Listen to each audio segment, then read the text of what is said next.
Estamos no terceiro domingo da Quaresma, meu irmão, minha irmã. O tempo corre veloz. O texto para esse domingo, terceiro da Quaresma, é Lucas capítulo 13, versículos 1 a 9. Vamos primeiro ao texto. Lucas 13, se tiver sua Bíblia em mãos, vai até lá, por favor, queira ir. 13, 1 a 9.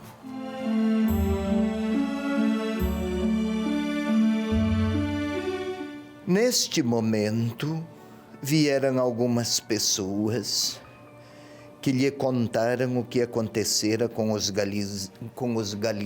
galileus, cujo sangue Pilatos havia misturado com o das suas vítimas.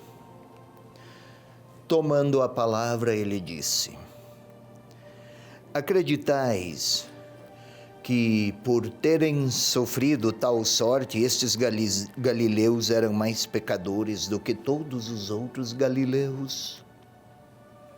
Não, eu vos digo. Todavia, se não vos arrependerdes, perecereis todos do mesmo modo. Ou os 18 que a torre de Siloé matou em sua queda, julgais que a sua culpa tinha sido maior do que todos os outros habitantes de Jerusalém?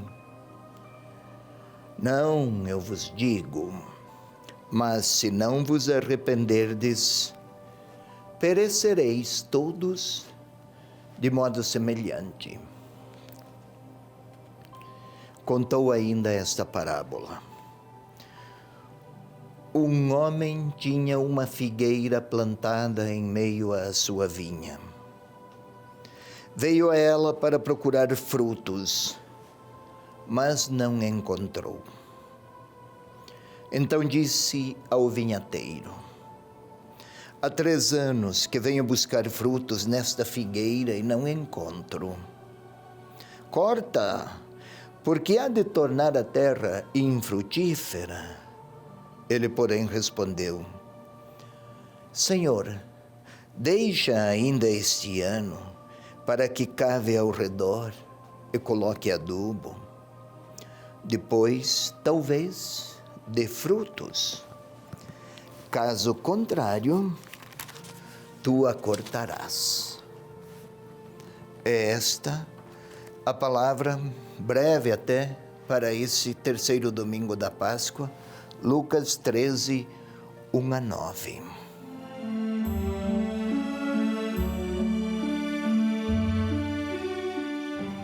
Vamos primeiro à explicação. Neste momento, vieram algumas pessoas que lhe contaram o que acontecera com os galileus, cujo sangue Pilatos misturara com o dos sacrifícios.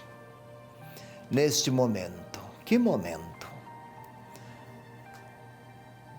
Trata-se aqui daquele momento no qual Jesus ensinava as multidões e o assunto, podemos ver nos versículos anteriores, reconhecer os sinais de que o Messias havia chegado, que os tempos da salvação se fizeram próximos, eram acessíveis. A palavra de Jesus nos versículos anteriores alertava para que se aguçasse a percepção e se reconhecesse: os tempos da salvação estão chegados. Jesus até usava como comparação: quando virdes levantar-se uma nuvem do poente, dizeis, vem chuva, correto? Quando virdes certas folhas nas figueiras, direis, o verão está próximo. Como é que algo tão evidente assim reconheceis, todavia não percebeis? Não sois capazes de perceber que os tempos da salvação chegaram. Jesus se referia ao seu ministério. Neste contexto, alguém veio lhe dizer de uma tragédia perpetrada por Pilatos contra galileus. Tudo indica no templo, fala dos sacrifícios. Pilatos era realmente um governador da província da Palestina, era um sanguinário. Aliás, o povo judeu foi dentre os povos dominados pelos romanos, um dos mais difíceis de assenhorear-se, de dominar. O poderoso Império Romano tinha destacamentos fortes para aquela região porque as reações dos judeus eram muito mais vigorosas do que o normal dos outros povos. E Pilatos era implacável, por poucas razões, mandava eliminar pessoas, mandava executar. O direito romano era já bastante conhecido, mas ele transgredia as regras do direito romano. Se fosse para eliminar, bastava alguma ordem bastante espontânea para ele. Galileus, Jesus também de Nazaré, Galileu. E aí, a pergunta de Jesus: acreditais que por terem tido um final trágico, sob a violência de Pilatos, estes eram mais pecadores que outros? Prevalecia a mentalidade à época que quem tinha um final trágico, ou não só o final, a vida, para quem a vida fosse difícil, estaria a pagar por algum pecado ou pecados seus, ou pecados daqueles dentre os seus familiares, e em alguns círculos até dos antepassados. Jesus discorda: de nenhum modo. Não, eu vos digo, todavia, se não vos converterdes, perecereis do mesmo modo. A temática não é essa teologia religiosa que colocaria em evidência um Deus justiceiro, mas Jesus está a orientar: aprendam nos caminhos da história e nos acontecimentos da história e da existência, a verificar, a vislumbrar, a identificar que se não houver conversão, a desgraça pode se voltar contra aqueles que não aderirem aos tempos chegados da salvação. E aí Jesus estendeu a reflexão. Aqueles outros da Torre de Siloé são fatos que não se sabe. Não é possível confirmar pela pesquisa histórica. Mas tragédias, não exatamente estas, mas eram comuns à época. Acaso uma desgraça é punição da parte de Deus? Não. Mas aprendamos, é isso que o Senhor propõe. Aproveitemos o tempo para a conversão, porque as surpresas da história podem nos alcançar. E então a parábola, para explicar melhor, para que os seus interlocutores percebessem. Vivemos o tempo da Quaresma, para que os leitores de hoje percebam, para que nós percebamos. Aproveitar o tempo que nos resta para dar uma resposta de fidelidade ao caminho da salvação que o Messias veio trazer, uma resposta de fidelidade e adesão ao chamado ao discipulado que ele nos dirige. Eis a parábola. Um homem tinha uma figueira plantada em sua vinha. Vinha, parreiras, uvas. Tinha uma figueira. O povo de Israel, mais de uma vez no Antigo Testamento, fora comparado, ora com videira, ora com oliveira, ora com videira, especialmente videira. Videira produz uvas, vinho. O vinho é símbolo do amor e símbolo da alegria, ou da alegria originada nas experiências do amor partilhado. A figueira é símbolo da serenidade, da reconciliação, da paz. Um homem plantou uma figueira no meio de sua vinha. Veio procurar frutos, sinal do interesse deste homem. Imagem de Deus aqui, retrato simbólico de Deus. Venho buscar frutos há 3 anos, talvez uma menção ao tempo da atuação de Jesus. O Evangelho foi escrito nos anos 80, 85, por aí. 40 anos depois, mais de 40 anos depois de Jesus. E venho buscar frutos, não encontro. Corta. Estaria a absorver as energias do solo. E aí, ainda uma tentativa. Assim o vinhateiro. Isto que se afiguraria uma espécie de juízo, de condenação, se não produz frutos, que seja eliminada, cortada a árvore. Na realidade, traz consigo uma perspectiva nova. Não é o Deus justiceiro que procura frutos se não houver punições. O fruto é sempre imagem, querido irmão, querida irmã, imagem de uma reação favorável por parte daqueles que acolhem a aliança ou a proposta de Deus. Aqui, no caso, o vinhateiro é o próprio Senhor. Ainda uma chance, ainda uma possibilidade, ainda novos horizontes. Tempo para que a conversão enseje frutos. É este o sentido que conferimos, que a Igreja confere à Quaresma. Que não aconteça de começarmos a Quaresma, atravessá-la toda e continuarmos os mesmos, sem qualquer aprofundamento, sem qualquer processo de mudança. Seríamos figueiras estéreis.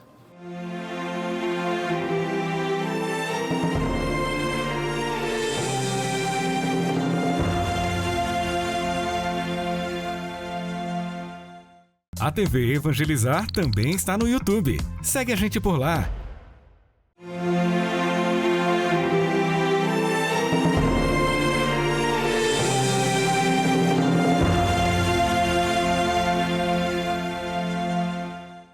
Passemos agora ao momento mais próprio da leitura orante. Agora é para orar. Se antes se explicou, a intenção era tornar acessível o significado do texto, para que então, partindo dele, também nós, discípulos de hoje, deixemos-nos alcançar pelas palavras do Senhor Jesus pronunciadas outrora.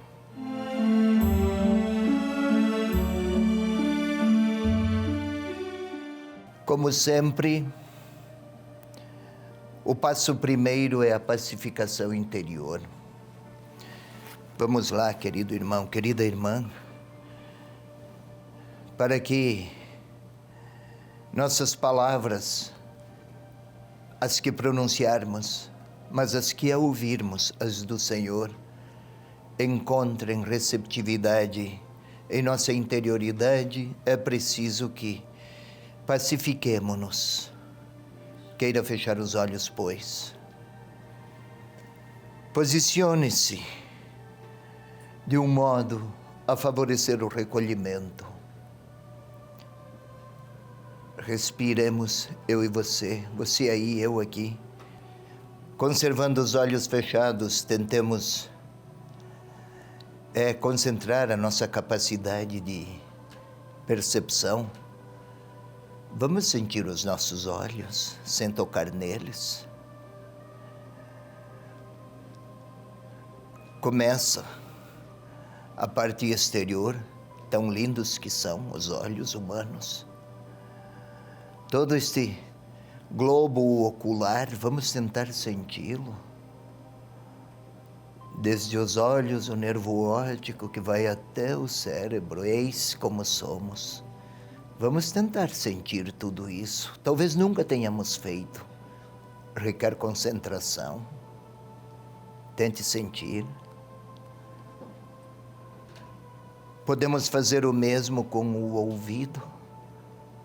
A parte externa é a orelha. Podemos até senti-la. Mas depois todo esse tubo auditivo que o compõe vai até o cérebro. Nunca paramos para sentir tudo isso, talvez.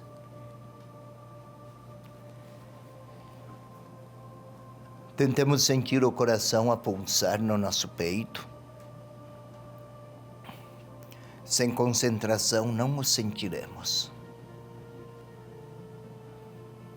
Vamos agora ao segundo passo.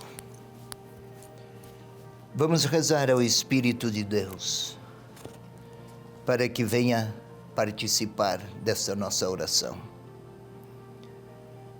Espírito Santo, fonte de vida, fonte de amor, luz que nos alcança, força de Deus que nos impregna. Motiva-nos a ouvir a palavra do próprio Senhor. Estavas com Jesus quando Ele falava. Queira, pois, Espírito de Deus, participar desse momento. Agora, ouvintes, o Senhor falou. Nós queremos ouvir, queremos acolher a pessoa do próprio Senhor. Faze-nos dóceis à palavra do Senhor Jesus e à sua vontade. Glória ao Pai, ao Filho e ao Espírito Santo, como era no princípio, agora e sempre. Amém. Vamos agora recordar, imaginar, reler o texto mediante imagens. Isso favorece para que nos insiramos no cenário no qual a palavra de Jesus foi pronunciada. Neste momento vieram algumas pessoas que lhe contaram o que acontecera com os galileus, que foram assassinados pelas forças de Pilatos. Não diz o lugar, não diz onde, mas queira imaginar um lugar em relação ao qual você tem familiaridade. Uma praça, uma rua, um apartamento, uma escola, um lugar público. Vieram dizer a Jesus sobre a tragédia havida no templo. Podemos até imaginar o Senhor lá, naquele lugar, com muitos que estão por lá a ouvi-lo, fazem-lhe perguntas, buscam respostas, deixam-se ensinar. Quem sabe alguns até querem fascinar-se com um espetáculo miraculoso. Podemos ver o Senhor que ouve a notícia daquela carnificina no templo. Quanta violência. E o Senhor passa a refletir. Está lá a dizer àqueles todos que o circundam: pensais que o pecado daqueles é maior? que aquela tragédia está ligada a infidelidades maiores do que outras. Podemos até ouvir, quem sabe imaginar a voz de Jesus: não, eu vos digo. Mas a reflexão continua, podemos até ouvir o Senhor a repetir, a se estender na explicação.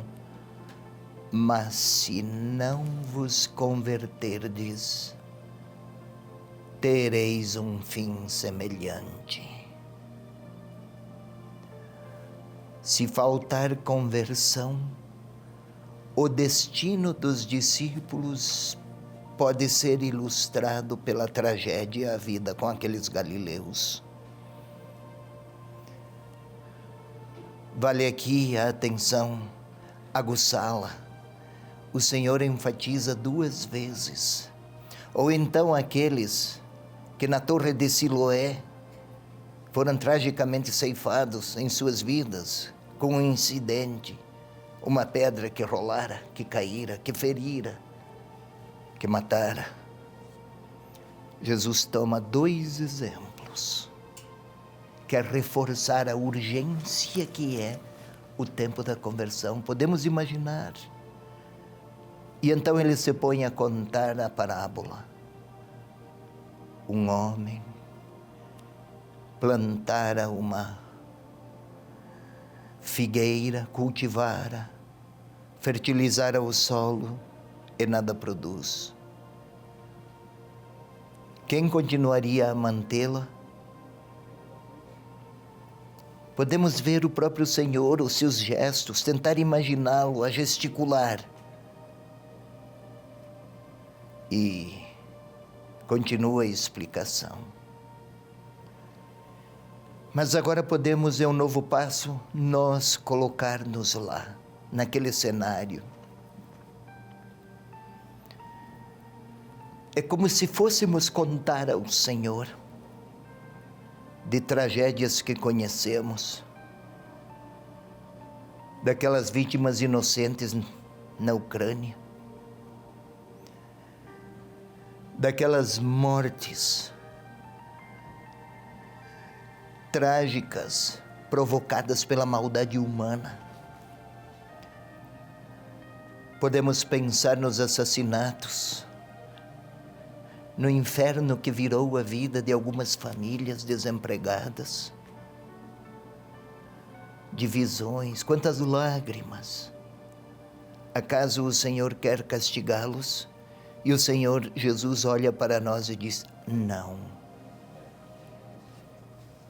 Todavia Ele quer nos advertir e olha nos nossos olhos. Se não te converteres, talvez até pronuncie o meu nome.